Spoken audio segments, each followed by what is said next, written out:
All right. Hi, everybody. Welcome back to the Get Healthy Tampa Bay podcast. I'm your host, Dr. Kerry Reller, and today we have a very special guest, Stacy Greeter.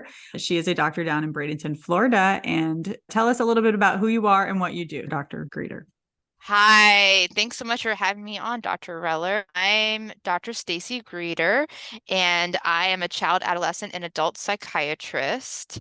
Also joining me is my doggo, Tiki. Tiki, saying hi, my That is a therapy dog. podcast first. I love it.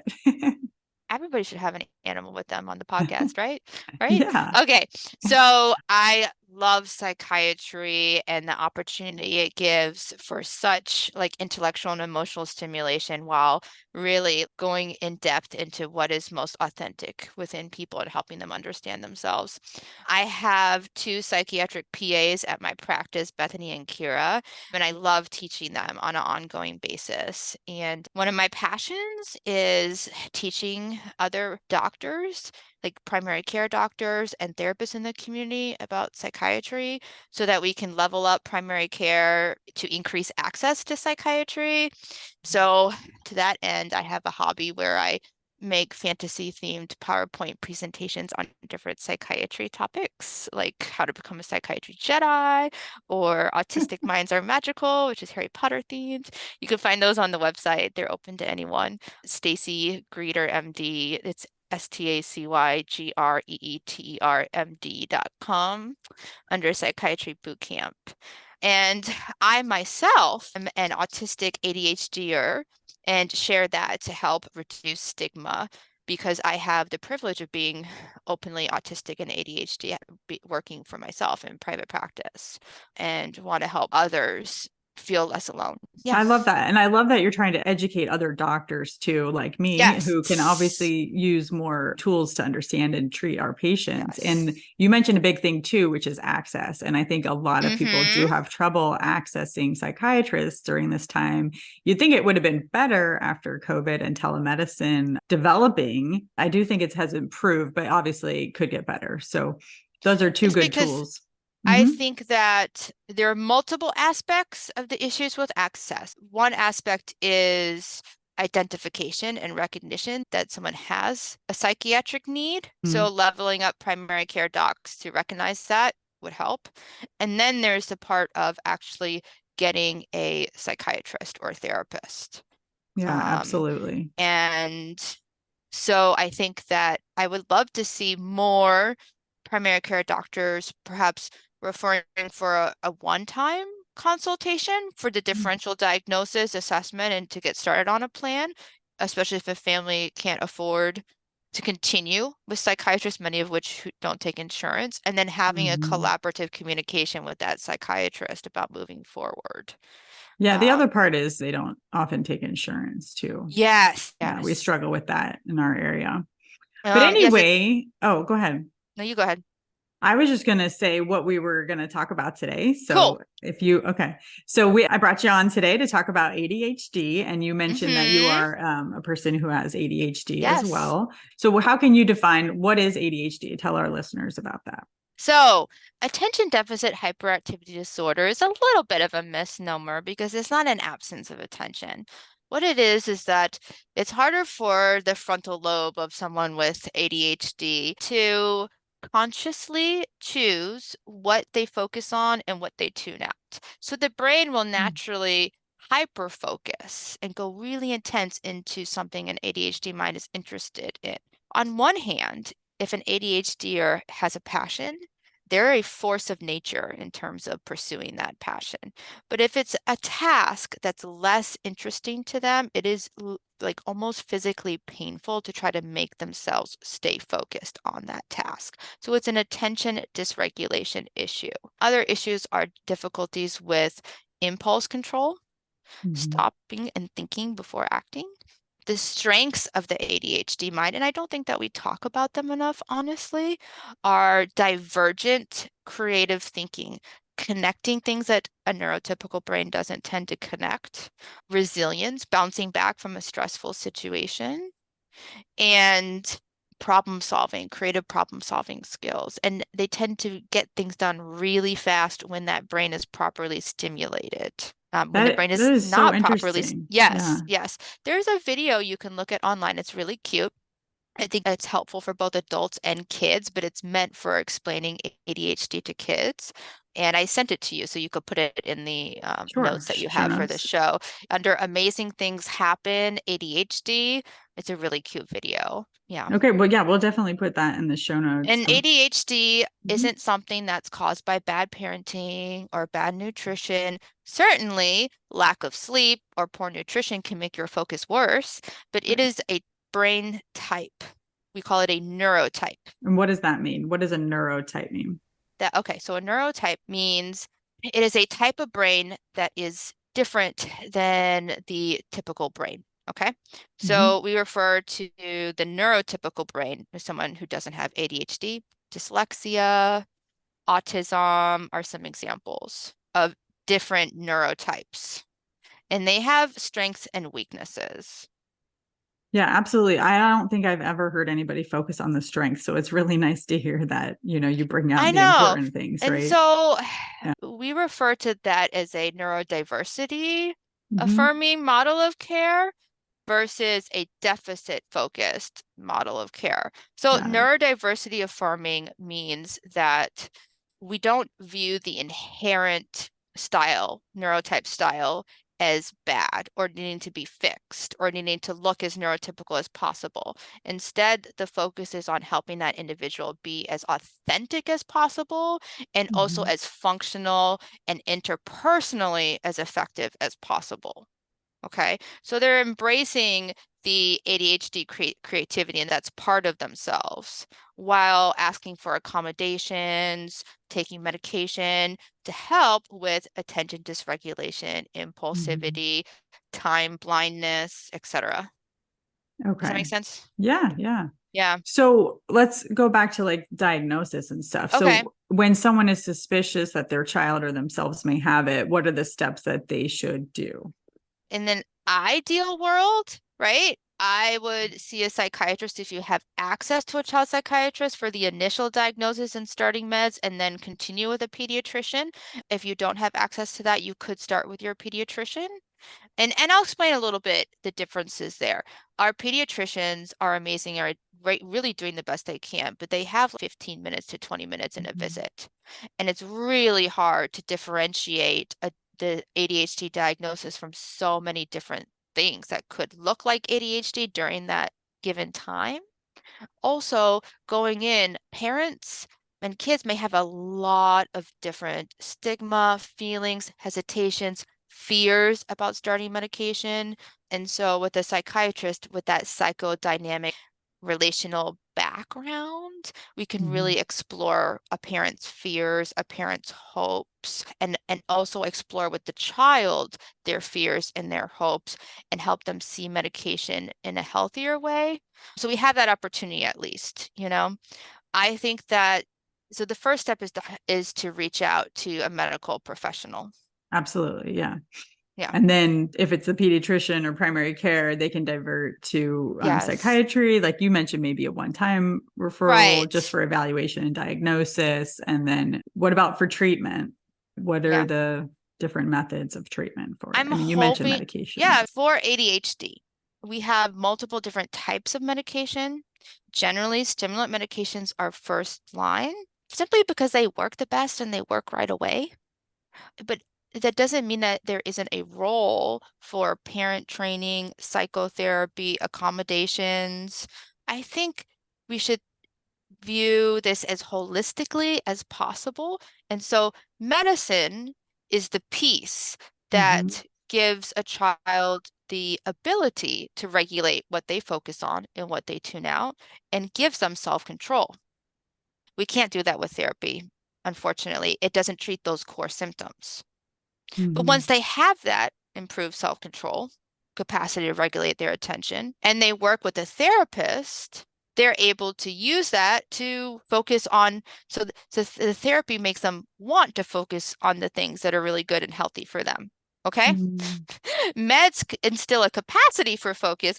They don't instill a desire or a healthy relationship with your parents and such that you want to do what they're asking you to do, right? And then the Yeah. parent understanding ADHD, knowing what they need to accommodate instead of punish, very important.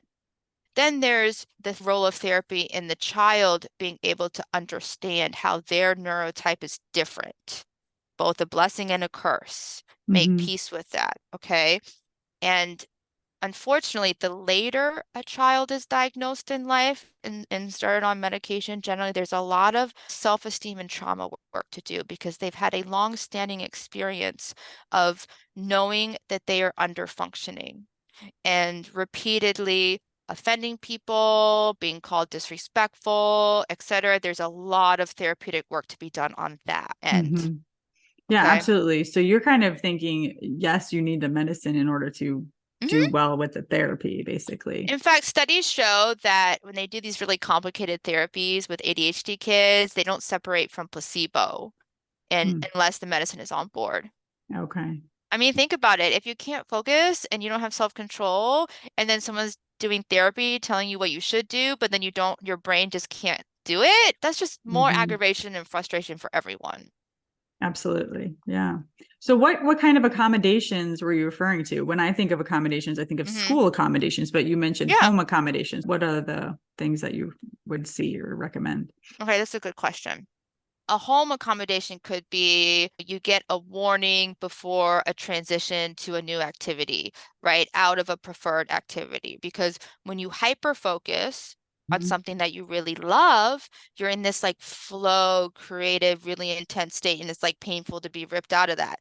And they're always like, why is my kid having a meltdown when they have to stop the video game or whatever? Like they're in an intense level of focus that's painful to be ripped out of. So a home accommodation is having timers. I like the egg timers that you can actually see as they Mhm. tick, tick, tick, because time blindness, the inability to judge how much time is passing is really impaired with ADHD kids. And having a schedule and checklist, visual schedules, visual reminders. Those are some home accommodations. Also, giving them lots of wiggle breaks, like they have a wiggle chair at dinner, maybe. ADHD doesn't just impact school. I think that's really Mhm. important. I think that's something that, and it doesn't just impact children. ADHD impacts relationships across the board and self-esteem. We Good. find that in adulthood, adults who continue their stimulant medication in adulthood have lower rates of divorce, have lower rates of cavities, actually, Yep. have lower rates of car accidents, which makes sense, and lower rates of ER visits, just overall better health. Because your ability to regulate your focus, delay gratification, like instead of doing video games all night, I'm going to go to bed because that's the healthier thing for me in the long run, delaying Yeah. gratification, your ability to stop and think before you say something to your spouse, all of that is impacted by ADHD. Those are really, really important comments that you Yes. make. I mean, I know one of the things that I was going to ask is how it is it impacted, but it's every aspect of life. And I know when we do the evaluation, we're looking at home and school, but you bring up a whole lot more points. It's also Hmm. obviously going to affect people in the community and things like that as well, like your interaction with other people, grocery store, wherever, right? Especially Yeah. if you have the decrease of impulse control and everything. Yeah. Yeah. And then just, I mean, a lot of the school accommodations, oh gosh, I find, yes, there's specific things they get, like extended time or a wiggle break, but a lot of it, honestly, is just having something that educates the teacher about what to not punish them for and what to provide Mm-hmm. support for. Like just yesterday, a patient came in, they kept getting in trouble in class because they need to fidget and they chew their tongue. And the teacher keeps thinking they're chewing gum and they keep getting in trouble for making like gum chewing movements. But literally, like their body needs to move to be able to focus. And so to be Mm-hmm. like, hey, you're gonna wear this jewelry that you chew on to school, and the teacher's going to get a note that this is what you need to be able to focus in her class, that kind of thing. Yeah, no, that Simple sounds very stuff. helpful. But And yeah, so, educating, right? and then from the neurodiversity model, we're telling the child, good, you're chewing. That's how your brain focuses. We're not trying to like, no, that's bad. Don't do that. That doesn't look right. Okay? Keep chewing, keep finding socially acceptable ways for you to get your body's needs met that are going to be different than other bodies and other brains. So how do they go about doing that? Like giving the teacher a note or I write a letter for the notification? teacher. Okay. And then, So the yeah. website chad.org, they have a list of different academic classroom accommodations for ADHD. Okay. Yeah, that would be In great. in the workplace as an adult, and I also tell kids, I'm like, hey, hang in there because someday you will become an adult. You will have more agency in your life. Now that I am an adult, I can chew gum during my appointment with you if I so choose, actually, and show you I'm doing this to help with my focus. And I can have a fidget and you can have a fidget. We can both be using our fidgets. And I'm not going to accept email communication from patients. It's only voicemails because my ADHD brain will function best with just the one form of communication. And the front desk must send me written messages instead of telling me things just in passing. Okay, so those are ways that I'm accommodating myself in the workplace too, Hmm. and using that as a model for my patients. Yeah, absolutely. Those are really good ideas too. I mean, knowing what your brain accepts the best Mm-hmm. and making sure to educate for you, your staff or whoever, coworkers and things Yes, like that. yes, that's Yeah. important. Yeah. But not everybody, unfortunately, like I'm in a place of privilege and freedom, and not everyone is in that place to be able to even disclose at their workplace that they're not neurotypical. Hmm. So you mentioned there are different types of medications. We didn't really Hmm. go into that. So can you explain that a little more? So the American Academy of Child and Adolescent Psychiatry has parent medication guides, and they are separated by diagnosis. The gist of it is that stimulants activate your frontal lobe, and the frontal lobe is your executive functions, so you're better Mhm. able to regulate attention and self-control. Okay. They're acted on dopamine and norepinephrine. They kick in at the beginning of the day and they wear off at the end of the day. And they cause a decrease in appetite pretty much across the board. They're kind of like a Goldilocks medicine, sort of like too low a dose of stimulant, you're bouncing all over, not treated fully. Too high a dose of stimulant, and you might be overly inhibited or flat, like that zombie effect, right? So you want to get it just right. I really want to encourage parents and the children and adults, do not settle when it comes to ADHD meds, okay? Don't be like, you know, this has this terrible side effect, but okay. No, there's a lot of options out there. Keep adjusting. So then the non-stimulants. So stimulants include Adderall and Ritalin and everything in that family. Mhm. The non-stimulants are Strattera, and now Qelbree is kind of a new kid on the block in that it's Qelbree if you want to know how to spell that. And they're acting on the noradrenergic system. And the pros is that they last 24/7. Oh. So your impulsivity in the evenings can be controlled.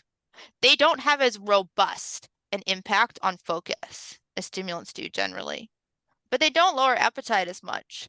And so they're kind of like second or third line there. And then But they can and be used by themselves. they can be used by themselves, Mhm. or you can combine them with a stimulant to get away with a lower dose of stimulant Mhm. because the Okay. higher doses cause a certain side effect for you, but you still need more help. Mhm. And then the other great combo, the alpha adrenergic agonists like guanfacine and clonidine, Mhm. when combined with stimulants, so nice because they have less side effects in combination than either medicine alone because stimulants tend to elevate heart rate and blood pressure, and guanfacine and clonidine lower heart rate and blood pressure and tend to cause sleepiness. So I use like clonidine because it's more sedating to help ADHD minds shut down for bed, which is a common issue. And Mhm. then guanfacine can really help if you just need help with impulse control mostly. It's awesome for impulse control and it's awesome for anxiety. and PTSD and rejection sensitivity dysphoria. But it's not as great for focus as stimulants. I've seen people using that and I did not really know why that one was added Guanfacine. on. Yeah. So that's helpful Yeah. for me. So think about it like, Mm-hmm. I don't know. They're like, hey, Jimmy, he takes his Adderall XR, it wears off, and we can't give him a booster dose of Adderall because he won't eat dinner and he won't sleep if we give it too late at night. We really Mm-hmm. just need him to be like, not, running around hitting his brother, right? And you add on some guanfacine that lasts 24/7 so that he has more impulse control in the evenings. Yeah, that sounds like a really good addition. That is just the cough medicine, right? No, no, no, no, no. You're confused Oh, with quifenicin. okay. Just making Yeah, sure. that's So okay. Yeah, if yeah, other yeah. people want to look it That's up, okay. it sounds so close. Yeah. Quifenicin is Mucinex and guanfacine, Guanfacine, also called Okay. Intuniv. And are you familiar with what rejection sensitivity dysphoria is? Mm-mm. Okay. Rejection sensitivity dysphoria is common in both autism and ADHD. It means an intense fight flight response. Like sympathetic nervous system is turned on, trauma response to perceived rejection.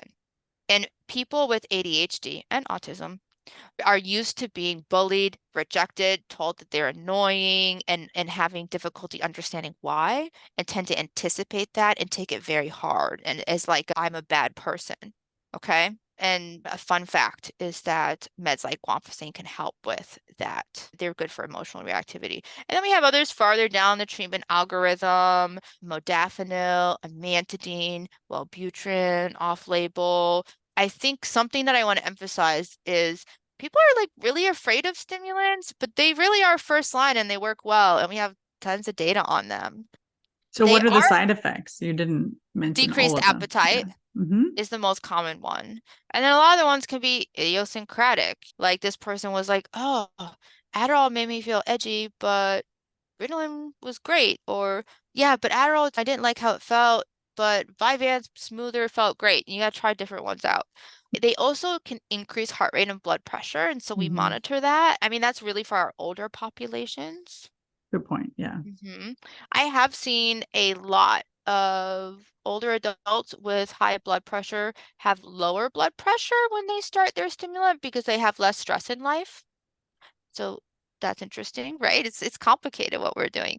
And they are controlled substances because they can be abused, especially in the Adderall family. But it's important to know that when Adderall is abused, it's like 300 milligrams crushed up and snorted. And when we're prescribing it, we're prescribing like 10, 20, 30 milligrams. So much higher dose and totally different delivery mechanism for it to be giving euphoria. Your child is not going to get addicted to or euphoric when they swallow and take the medicine as prescribed. Okay. But because people can alter the medicine by crushing it up and snorting it in high doses, that is why it's a controlled substance. Mm-hmm. So And that's why obviously kids needing can, appointments for yeah. controlled substances creates some stigma too. And people don't like, oh, I have to go see I my feel like doctor the and get my medicine. But pharmacies give people a really hard time, and yeah, it's that really too. sad. Yes, like, okay, I changed the dose, and they're like, well, they already picked it up. Are you sure? I'm like, well, it's a new dose, so they need a new dose now. Please, please, please fill it. Like, I kind of have to send messages begging for Yeah. people to get their medicine. It's hard, and it's hard having ADHD and then having to keep up with that. Like people rightfully complain that ADHD treatment is not ADHD friendly. Yeah, I mentioned the shortage because I was having to call multiple pharmacies or Yeah, prescribe to multiple different pharmacies. And obviously, that's not something that the DEA wants us to do. So people were having trouble getting their medication, one, because shortage, and two, yeah. because they're getting the runaround as well. And it's frustrating that they had to go through that. But I do think it is better. I think the shortage is COVID related. But I yeah, honestly don't know. I just focus on psychiatry.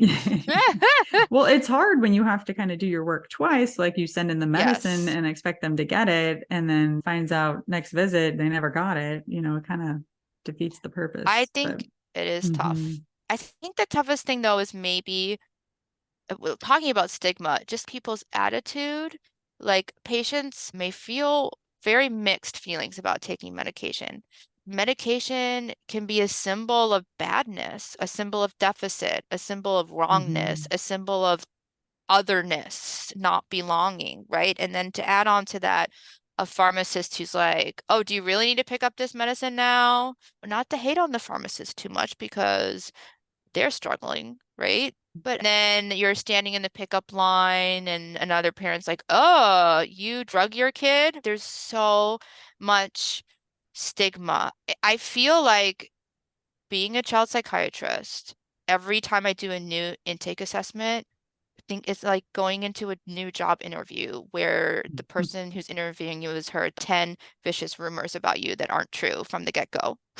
Mm. When it comes to ADHD and autism and medication. And it is sad. Like, from my personal experience, I wouldn't have been able to become a psychiatrist if I did not have access to ADHD medication as a child. And I had my ADHD diagnosis from way the get-go, right? My autism diagnosis didn't come to me until age 40, like this year. And I wish so much that I had that sooner. And I think there's so much stigma against medication, against diagnosis, that anything we can do to reduce that and help people understand how healing and fulfilling it can be to have good medication treatment and an accurate diagnosis for yourself, I think would be a winner. Yeah. So, what are the risks of not treating ADHD? Cool. Yeah. So not treating ADHD leads to a higher risk of depression, anxiety, and substance abuse, Mm. unfortunately. And then higher rates of, like I said, under unemployment, divorce, car accidents. I think that treating ADHD earlier in life alleviates a lot of risks and more pain and low self-esteem from underperforming, as well as decreasing the stress and conflict within the family. Hmm.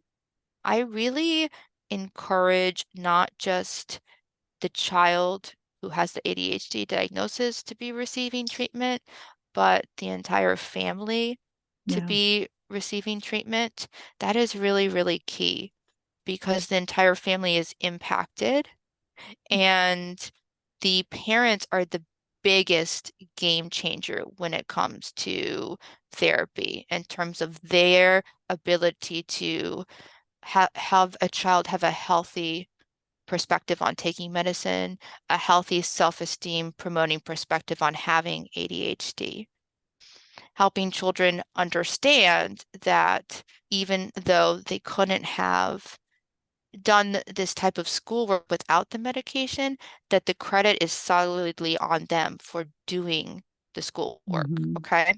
It's very important for kids to develop that sense of self-efficacy. Like I can do stuff, I'm competent, Hmm. right? And self-agency. I have some autonomy and freedom. So instead of like, oh, yay, the medicine made you focus on your homework. No, okay, the medicine gave you the ability to focus and you really used that. You did this work. I use an analogy of like a colorblind painter. He's a painter and he finally gets the glasses that help him distinguish red and green, and suddenly his painting is much better. But who's the artist? Who did the painting? The painter. Now, he couldn't have done it without the glasses, right? But the medicine is a tool, okay?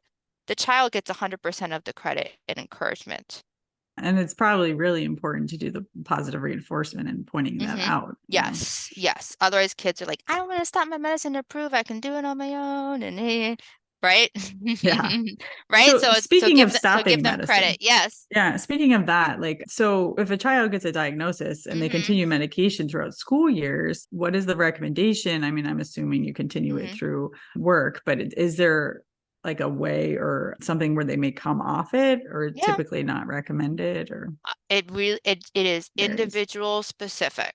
So I think our goal should always be use every resource at your disposal to live your best, healthiest life. Like that. And Yeah. I mean, and medicine is just a tool. Right. And so is healthy nutrition. So is regular Mhm. sleep. So is physical activity, right? So is psychotherapy. Now, that being said, okay, I do have, as a general rule, I think medication helps adults too, okay? Mhm. But with stimulants, it's so easy to start and stop them. There's no withdrawal, right? It's the one psychiatric med that you could take it one day and not take it the other, kind of low commitment. That I do have a lot of adults who are like, I don't really need it unless I'm driving for a long time or there's a long work meeting or, etc. And I'm not going to take it on the weekend. And people do have side effects. And even with all our best effort, they may say, I don't feel quite as impulsively creative when I play my music, when I take my stimulant, so I'm not going to take it then. Mhm. So there isn't a recommendation one size fits all at all. It should be really based on their needs. Absolutely. And just a comment on ADHD and pregnancy. There's a lot of great new data out on safety of stimulant medications during pregnancy that we want to monitor during pregnancy for high blood pressure and for fetal growth. Mhm. And that's a complex decision too, of whether or not to stay on medication when you have ADHD during pregnancy and while breastfeeding.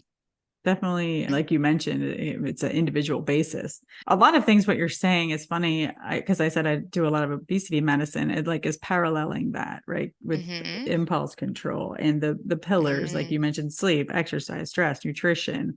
It's all kind of interrelated, and the Yes. medication in those cases is also just a tool, right? Yeah, So I it's think the it's rest of it interesting too. how people are like, I'm holistic, so I don't take medicine. And I'm like, actually, cutting out one of the tools is considered reductionistic, not holistic.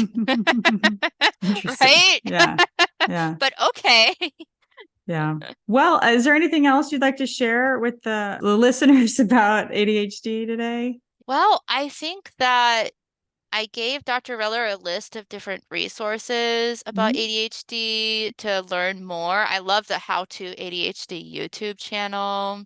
And I just want to encourage people that if you're struggling and you're questioning, you do deserve to investigate it and see if medication or psychotherapy or these other things could be making your life more fulfilling.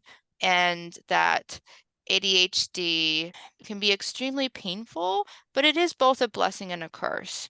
And to think about the resilience, the creativity, the humor, Mhm. and the vivaciousness of the ADHDers as well as the challenges. Absolutely. Focusing on the positive. Mhm. Really good. So, Cool. where can people find you? I'm in Sarasota, Florida. My website is stacygreetermd.com, STACYGREETERMD.com. Under Psychiatry Bootcamp, you can find video recordings of the psychiatry presentations I do for the community. And I have my two PAs, Bethany and Kira. They have pretty much immediate openings, and their rate is like 60% of my rate, so much more affordable, FYI, to improve access. And that's where you can find me. Thank you. So, you do telemedicine in Florida, right? I do both in person Okay. and telehealth. Awesome. Okay. Well, thank you. I did want to say I looked at the is it You Do ADHD YouTube channel? Yeah, Yeah, how it to has, yeah, ADHD. that's it. They had lots of good resources there for anybody looking for stuff. That was cool. But Cool. I will have to look at everything else you shared with us. So, and I'll post all that in the show notes too. But thank you so much for coming on the podcast today and meeting with us. And everybody tune in next week for our next topic. Thank All you, right. Dr. Reller. You're welcome.